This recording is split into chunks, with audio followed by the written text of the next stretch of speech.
Predators and prey. When male rats meet, one usually crawls under the other, lifting the top rat right off the ground. It is a bit like shaking hands. If the rats are members of the same colony, the two rats continue to go about their business. But if one of the rats is a stranger to the colony, watch out! Rat attack.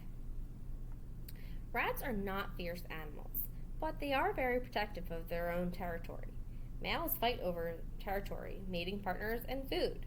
When a rat feels threatened, he arches his back and stretches his legs out, and his hair stands on end.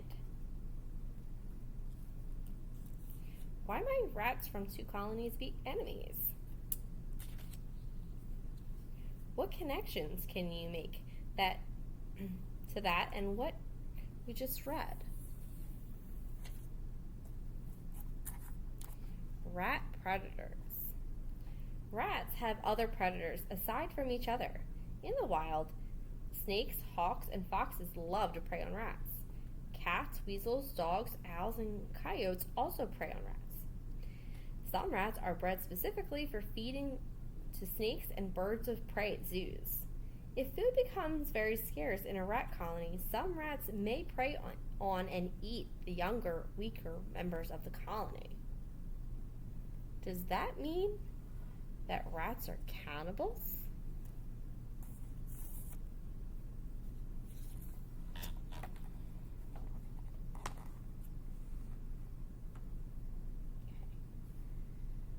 Rat prey. Rats are not real hunters, as they prefer to eat food scraps left behind by humans. They will eat the flesh of carrion or animals that are already dead. On riverbanks, rats will dig up earthworms and snails, removing the slimy treats straight from the shell. They will also eat small fish straight from the river. On farms, rats love to steal the eggs of chickens and sometimes eat baby chicks. A very large, hungry rat may even kill an adult chicken. Rats like easy meals, such as food left for livestock.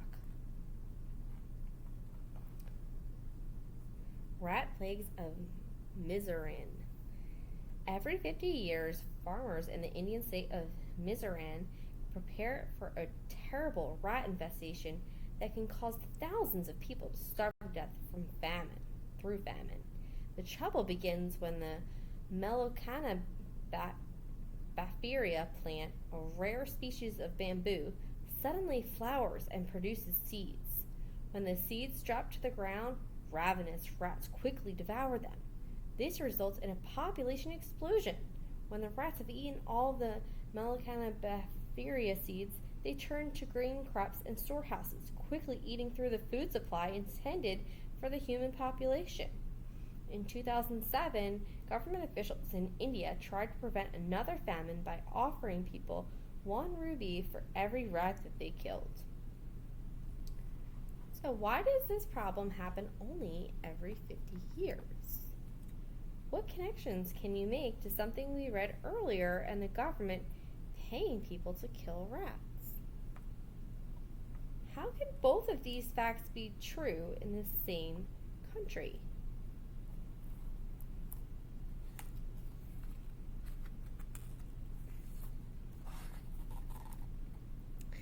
You dirty rat. Rats have had a bad rap for centuries. In children's books, rats are often evil characters that steal from other animals and are always up to no good.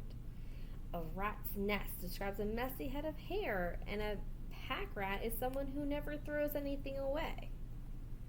I smell a rat. Rats run through the alleyways and infest dumpsters, but they also made their way into everyday language. Rats have scurried into many common expressions, but rarely in a flattering way. I smell a rat means that something is wrong, while the person who is a dirty rat is sneaky, wicked person. Betraying a friend is to rat on them. In classic Hollywood movies, a rat fink was someone who cuts deals with sleazy mobsters and never thought twice about giving police the name of his boss. Rats have a dirty reputation, but they do clean themselves.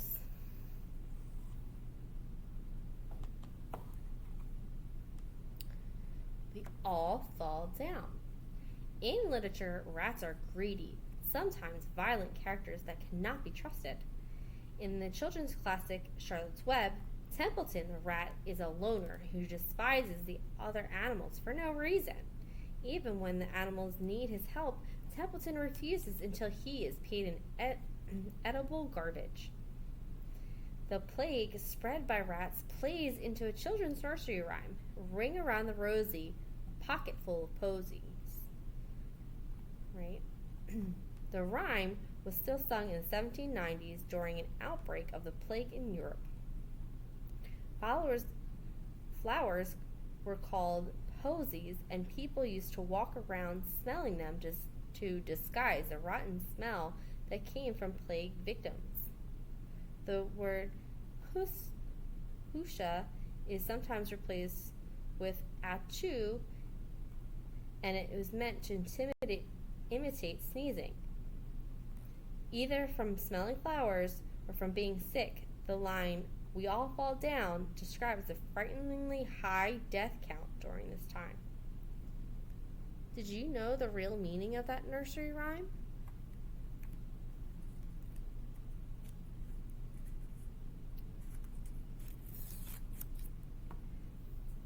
Pied Piper. Rats play an important role in the Pied Piper of Hamelin, a children's tale that has survived 8 centuries, and the story of Hamelin, Germany, becomes overrun by rats. A stranger in pied or colorful clothing appears before the mayor of the town, claiming to be a professional rat catcher. The mayor grants the stranger permission to get rid of the rats any way he can. The stranger then charms the rats with music he plays on his pipe.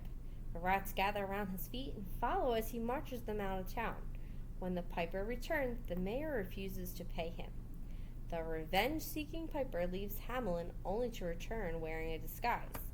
Once again, he plays his pipe, this time luring all the town's children away, never to return.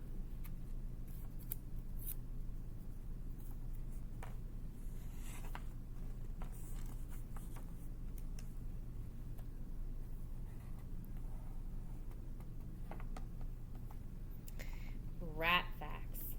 Rats are both hated and loved everywhere they go. Here are some rat facts that even the most morophobic, rat-fearing person would have to admit are pretty cool.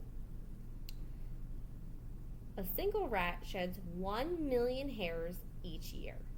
In the U.S., the Food and Drug Administration sets standards for the number of rat hairs that are safe for people to consume in processed foods, such as peanut butter and canned soup.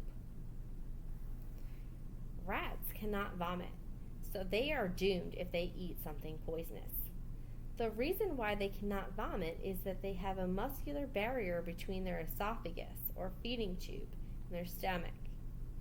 Humans also have this barrier, which is what keeps food down.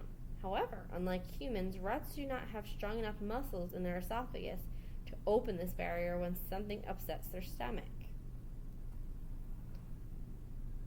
Rats need to eat at least 10% of their body weight every day. That adds up to 20 pounds of food each year. Rats can hold their breath underwater for 4 minutes. They can enter a house by swimming up through an unused toilet.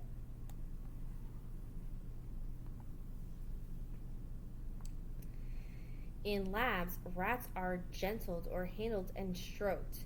The attention not only makes rats tamer, it also makes them happier. Rats that are gentled have fewer stress-related health problems.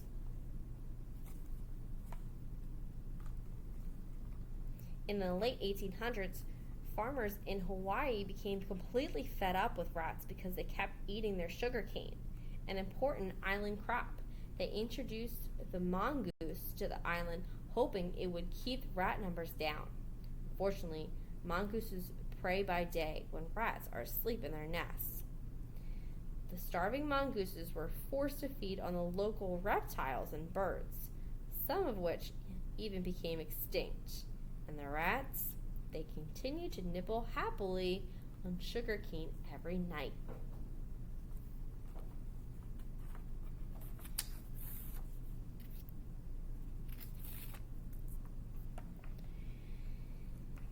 In 1986, a terrible radioactive disaster at Chernobyl, Ukraine, forced over 130,000 people from their homes.